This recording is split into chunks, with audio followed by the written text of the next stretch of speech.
Hello दोस्तों, आज बहुत मुझे खुशी महसूस हुआ कि आज सफ़र कर रहे थे इंटरसिटी एक्सप्रेस से। तो इसमें मेरा एक साथी अचानक से मुलाकात हुई जो रेल चालक हैं। यहाँ आप देख रहे हो, इसको ड्रेस पहचान पा रहे होंगे शायद। ये ड्रेस जो है लोको पायलट का ड्रेस है। इसको लोको पायलट में, भारतीय रेल में इसको ब्रांड वर्दी कहा जाता है। इनसे आज मेरा सफ़र करते हुए अचानक मुलाकात हुई, बहुत खुशी भी हुआ। साथ का ज्वाइनिंग है, एक ही नोटिफिकेशन में दोनों ने पास किया और फाइनली दोनों का रेलवे में नियुक्ति भी पाया। और ये अभी यहाँ पे मालदा में पोस्टिंग है।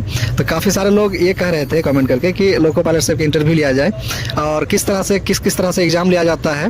ये सारे एग्ज़ाम का एक जो है प्रोसेस उनसे बात करके जो है पता करके हम लोगों को प्रोवाइड किया जाए। इसलिए मैं सोचा इनको आज बात किया कि साथ ही आप किस किस स्टेज को पास करके लोको पायलट बने हैं।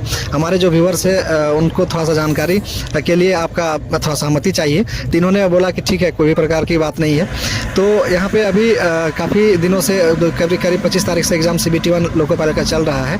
कल अंतिम दिन था, हो चुका है। तो यहाँ पे एक चीज़ इनसे जानेंगे कि आखिर आप कहाँ पे कार्यरत हैं। इनसे एक चीज़ पूछेंगे, आप लोको पायलट के पद पे कहाँ पे कार्यरत हैं? हम मालदा टाउन स्टेशन में हैं। अच्छा, ये मालदा टाउन स्टेशन में है। आपका RRB भी मालदा ही था ना? हाँ, RRB मालदा था।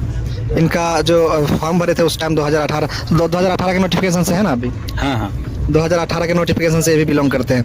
अच्छा, अभी काफ़ी सारे लोग जो है यहाँ पे लोको पायलट का एग्ज़ाम दिए हैं। पहला कल तक एग्ज़ाम चला है इनका। कितना कट ऑफ का उम्मीद किया जा सकता है? देखिए, कट ऑफ के बारे में तो सटीक एनालिसिस आप लोग कर सकते हैं, हम लोग को तो उतना जानकारी नहीं है। लोग चूँकि मैंने कल एग्ज़ाम सेंटर में लोगों से पूछा, कई लोगों से पूछा कि कितना लोगों ने अटैम्प्ट किया, तो करीब लोग 60, 65, 58, 55 इस तरह से करीब लगभग लोग बता रहे थे। तो इसमें कुछ अगर आपका अंदाज़ा लगाया जा सके, मैक्सिमम मिनिमम, तो आप कुछ स्कोर अगर आपसे हो सके तो आप ज़रूर बोले एक अनुमान। देखिए, इसमें मेरे अनुमान से जनरल का कट ऑफ रह सकता है 50 to 55 के बीच में। जनरल? हाँ, जनरल का। और OBC का कट ऑफ रह सकता है आपका लगभग वही 42 से 48 के बीच में। 42 से 48 के बीच में। इनका जो कट ऑफ का आप एवरेज आप देख लिए, जनरल और OBC जो कैटेगरी है, इनका एक अनुमान का आप कट ऑफ इन्होंने दिया। अब उस रेंज में अगर आते हैं तो आप बिल्कुल सेफ जोन में है। आप आगे जो CBT 2 की तैयारी उसमें आप स्टार्ट कर लें। अच्छा, चूँकि CBT 1 कल कंप्लीट हो चुका है, आगामी CBT 2 होगा, तो उसमें किस तरह का, कितने पेपर का एग्ज़ाम होता है, कितना वहाँ पे जो है मतलब कितना परीक्षा लिया जाता है CBT 2 में? देखिए, CBT 2 में 2 एग्ज़ाम होता है, एक पेपर 1 होता है, एक पेपर 2 होता है। पेपर 1 जो होता है वो आपका ट्रेड से होता है। जो आपका ट्रेड चूज कीजिएगा उस अनुसार आपका एग्ज़ाम होगा और उसमें आपको लगभग 35% नंबर लाना होगा। 75 का 35% लगभग 26.25 नंबर होता है। तो 26.25 नंबर आपको किसी भी हालत में लाना पड़ेगा। अगर 26.25 नंबर से आधा नंबर भी कम लाते हैं तो आपका पेपर 2 का जांच नहीं होगा। एक तरह से देखा जाए तो ये जो पेपर 1 है ये आपको क्वालिफाइंग है, इसका मार्क्स मेरिट में जुटेगा नहीं। लेकिन पेपर 2 का जो ये है मार्क्स है, उसी के आधार पर मेरिट बनेगा। पेपर 2 जो है वो 100 मार्क्स का होगा और उसमें GK रहेगा, GS रहेगा, साइंस रहेगा, मैथ रहेगा, रीजनिंग रहेगा, ये है। अच्छा, तो इन्होंने बताया कि CBT 2 जो है 2 पेपर में लिया जाएगा, पार्ट A पार्ट B। इसमें पार्ट A जो है पहला ट्रेड रहेगा जो क्वालिफाइंग नेचर का रहता है। उसमें आपको ट्रेड को पढ़ के पास करने के लिए आपको 35% मार्क्स चाहिए, यानी 75 क्वेश्चन का जो है पार्ट A यहाँ सेट रहेगा। यानी पार्ट A का जो पहला सेट रहेगा उसमें 75 क्वेश्चन ही रहेगा। उसमें ट्रेड अगर आप ITI से किए हैं, इलेक्ट्रीशियन से तो इलेक्ट्रीशियन रहेगा, फिटर से है तो फिटर से क्या होगा। आप अगर BTech हैं तो BTech का जो अलग अलग ब्रांच है उसका अलग अलग क्वेश्चन रहेगा। क्या ये सही है ना? हाँ, सही, एकदम सही, बिल्कुल सही। उसके बाद आपका जो मेरिट निर्धारण होगा, इन्होंने कहा कि जो पार्ट B में जो जनरल पेपर रहेगा 100 नंबर का, उसी पे आपका मेरिट बनना है। उसी के आधार पे आपका सिलेक्शन भी होगा, उसी के आधार पे आपका जो चयन भी जो लास्ट में होगा। तो पैनल 1, पैनल 2, पैनल 3 जो आएगा आपको उसी के मार्क्स के आधार पे लिया जाएगा। तो चलिए, ये अगर कुछ लोग अभी यहाँ पे तैयारी करेंगे, स्टार्ट करेंगे, तो उन लोगों को कुछ 1-2 बुक आप प्रेफर कर सकते हैं। कौन सा बुक पढ़नी चाहिए साइंस या फिर ट्रेड के लिए? देखिए, बुक तो मार्केट में बहुत सारा है और सबसे अच्छा जो तैयारी करने का तरीका है या माध्यम है वो आपका YouTube है। YouTube पर एक से एक टीचर अच्छे अच्छे ट्रिक के साथ आते हैं, आप उसको YouTube को देखिए। कोई एक बुक मैं नहीं बता सकता हूँ आपको कि ये फलाना सर का बुक है, इसको ये कीजिए, तो इससे उनका प्रमोशन हो जाएगा। इससे अच्छा है आप जो है, मैं जिस माध्यम से तैयारी किया हूँ यूट्यूब के माध्यम से, यूट्यूब में एक से एक अच्छे से अच्छे टीचर पढ़ाते हैं, आप यूट्यूब को प्रीफर कीजिए मेरे अनुसार। तो इस सही बात कही इन्होंने। कुछ लोग कोर्स खरीदते हैं, ये चीज़ हमको भी पसंद नहीं है, क्योंकि आप कोर्स खरीदने के बाद ना उसका फिक्स हो जाते हैं आप उन्हीं का।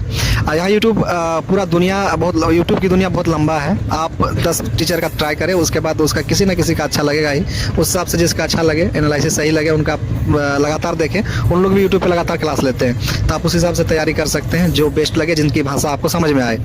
तो चलिए ऐसा है। उसके बाद अगर CBT 2 भी उनका क्वालिफाई हो जाता है, तो फिर नेक्स्ट स्टेज क्या रहेगा लोको पायलट के लिए? अगर CBT 2 क्वालिफाई हो जाते हैं तो इसके बाद आपको साइको के लिए बुलाया जाएगा, और साइको के लिए बुलाने से पहले आपको जो है एक आई फिटनेस सर्टिफिकेट लेके जाना होगा डॉक्टर से, जो आप प्राइवेट डॉक्टर से या किसी भी सरकारी डॉक्टर से आप आंख जांच करवा करके उसको फिटनेस सर्टिफिकेट वो नेट से डाउनलोड करना पड़ेगा, RRB के वेबसाइट से उसमें दिया जाएगा, और उसको डॉक्टर से जांच करा करके उसमें साइन मोहर करा करके लेकर के आपको साइको के सेंटर पर ले आके देना होगा, और वहाँ साइको का एग्ज़ाम होगा। उस तो साथियों, इन्होंने जो CBT 1 CBT 2 भी अगर क्वालिफाई कर जाते हैं, तो फिर तीसरा आपका CBAT होगा, जिसको साइको कहते हैं, उसको कंप्यूटर बेस्ड एप्टीट्यूड टेस्ट भी कहते हैं, वो लिया जाएगा। वो जब एग्जाम देने जाएंगे तो रेलवे एडमिट कार्ड के साथ आपको एक मेडिकल परफॉर्मा भी जारी करेगा। उस परफॉर्मा में कोई आई स्पेशलिस्ट जो प्रभारी हो, उनसे साइन मोहर करा के, आई चेकअप करा के आपको एग्जाम सेंटर पे वो सर्टिफिकेट भी लेके जाना है। ऐसा ही है ना? हाँ, ऐसा। तो इसको, इस चीज़ को लेके जाना है। उसके बाद फाइनली अगर साइको भी क्वालिफाई करते हैं, तो फिर लास्ट में क्या होगा?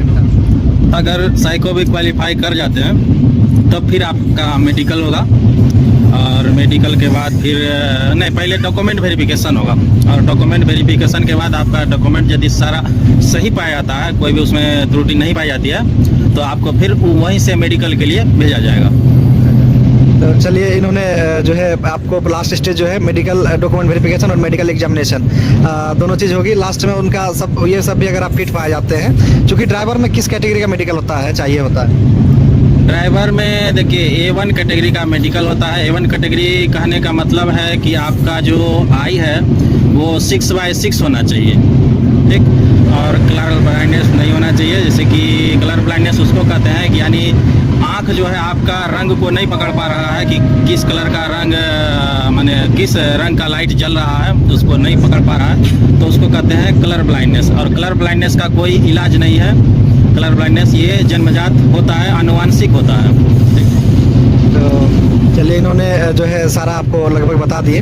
मेडिकल के भी A1 कैटेगरी मेडिकल चाहिए, यानी किसी प्रकार का आपको प्रॉब्लम नहीं होनी चाहिए। और इसी भी तरह से मैंने सोचा कि आप लोग काफ़ी दिनों से कमेंट कर रहे थे कि कोई लोको पायलट से इंटरव्यू लिया जाए, क्या क्या स्टेज होता है। तो चूँकि मैं रास्ते में सफ़र करते करते अचानक इनसे मुलाकात हो गई, तो मैंने इनसे बोला, फिर ये भी सहमत हुए और इंटरव्यू इनसे लिया, और जो भी जानकारी चाहिए होता है मैंने इनसे प्राप्त किया। कोई भी जानकारी अगर अधूरा रह गया तो कमेंट बॉक्स में कमेंट करेंगे, मैं रिप्लाई का मतलब ज़रूर बताऊँगा।